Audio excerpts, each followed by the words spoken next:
Moi, je suis quelqu'un qui avait probablement trop de destin et qui a risqué d'ailleurs de n'en avoir aucun en en ayant trop. J'étais attiré par à peu près tous les arts. Il n'y a aucun art dont je me sois senti étranger. Si ce n'est que j'étais doué véritablement pour rien.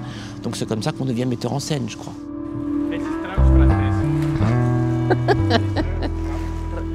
J'ai d'abord fait des études de lettres, comme bon petit bourgeois qui vient à Paris faire il faut gagner une cagne. Et puis ensuite, je suis rentré au conservatoire, donc j'ai fait des études d'art dramatique. Et enfin, à la sortie du conservatoire, j'avais un peu plus de temps où je croyais en avoir et je me suis enfin destiné à ce que je voulais le plus profondément, qui était des études de théologie.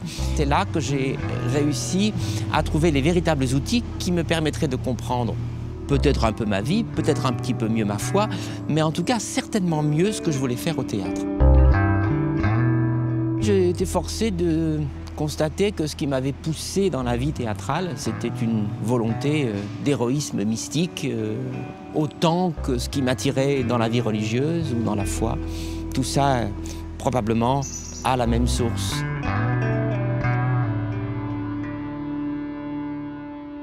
Est-ce qu'on apprend à aimer? Je ne crois pas. Être metteur en scène, c'est aimer la réalité. Donc, je ne suis pas sûr que ça s'apprenne vraiment. J'ai pensé qu'il y avait, dans ce que j'avais écrit, un chapitre qui n'était pas du théâtre, un chapitre de roman qui parlait particulièrement de la ville, qui s'appelle, dans le roman Excelsior, L'homme qui court, et que j'ai adapté pour le théâtre en changeant de titre et en l'appelant Vers la joie. C'est l'histoire d'un homme qui se réveille la nuit et qui se met à courir dans la ville. Que voit-il dans cette ville? Il voit d'abord la structure politique de la ville, il voit les beaux quartiers et les quartiers pauvres. Et puis, il voit petit à petit que la nuit, la ville, des lieux de plus en plus obscurs et de plus en plus pauvres, lui demandent d'accomplir quelque chose de hautement spirituel, qui est de réaffirmer sa présence au monde. C'est donc, dans la première moitié du texte, une aventure politique qui devient une aventure hautement spirituelle. L'aventure la plus haute, c'est pour ça que le roman s'appelle Excelsior.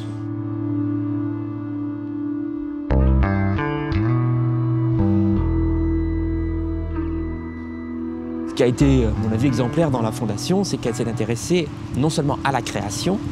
Aujourd'hui, où le monde du mécénat va plutôt vers le caritatif, c'est un lieu comme nulle part ailleurs, la Fondation.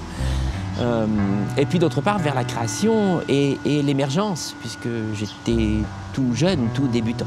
Et vers des projets extrêmement difficiles, puisque le premier qu'on a fait ensemble, c'est La Servante, qui était une utopie complète, un spectacle de 24 heures.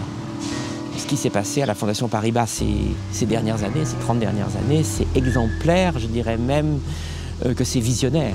Le monde du théâtre public, que ce soit l'opéra, que ce soit le théâtre, ne peut pas faire sans la bonne volonté de certains citoyens, de certains groupes représentés par des citoyens qui s'engagent au service de l'art, de la création, de l'émergence. C'est tout à fait extraordinaire.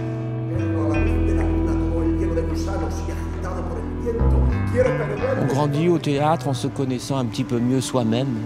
Donc ça veut dire avec des échecs et de l'humour, j'imagine. Comme en amour, quoi.